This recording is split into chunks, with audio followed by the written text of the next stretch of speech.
میرے پاس بھی 110 حوالے ہیں جس میں لکھا ہوا ہے کہ امام علی علیہ السلام کا پہلا سنی کتابوں سے کہ وہ نبی پاک صلی اللہ علیہ وسلم کے بعد وہ پہلے خلیفہ ہیں.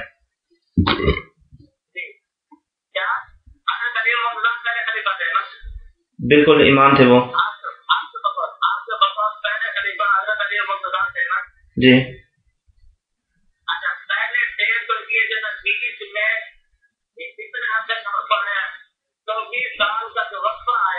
جی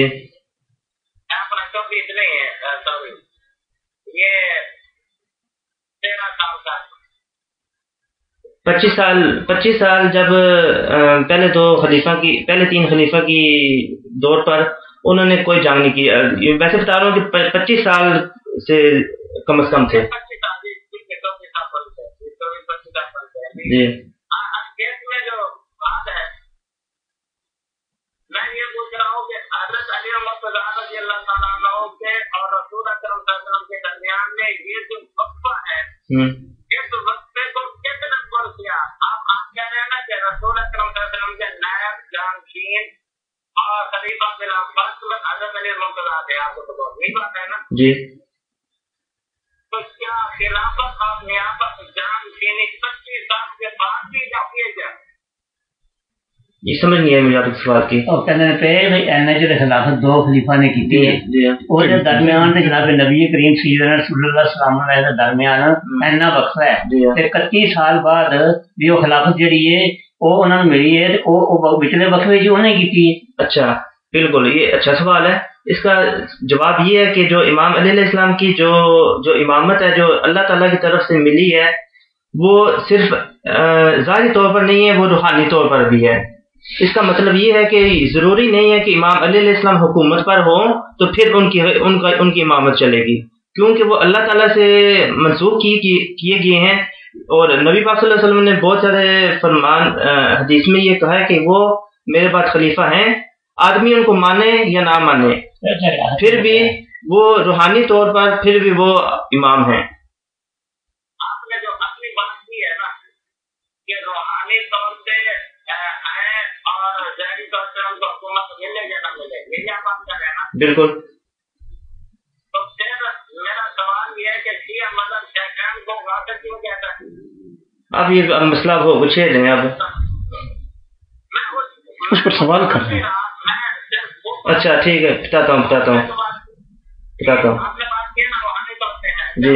روحانی طور سے تو سیدنا صدیق اکبر یا سیدنا فاروق اعظم سیدنا عثمان غنی رضی اللہ تعالیٰ عنہ میں یہ تو بات نہیں ہو سکتے نا. روحانی مقام کو ان کا اپنا ہے نا وہ تو ایک دلی ان کا اپنا مقام تھا وہ تو نہیں کہہ سکتے تھے نا.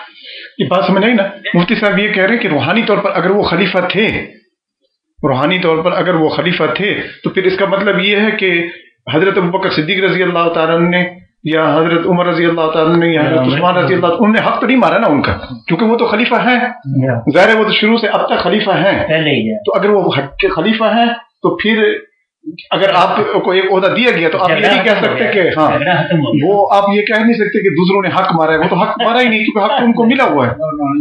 وہ تو ہے وہ تو پھر حق ان کو ملا ہوا ہے. دیکھیں اگر لوگوں کا سب کا فرض بنتا تھا کہ وہ امام علی علیہ السلام کے پیچھے چلیں یہ فرض تھا ان کا لیکن وہ ان کے پیچھے نہیں چلے. لیکن حضرت علی زبردستی نہیں کر سکتے وہ کہہ نہیں سکتے وہ تلوار نہیں کھینچ سکتے.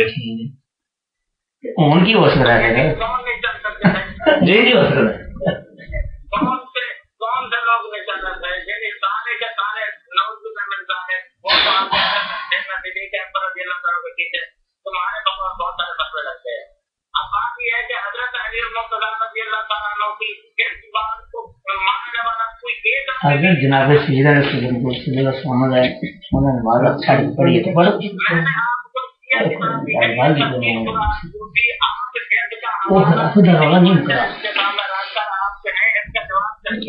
ٹھیک ہے ٹھیک ہے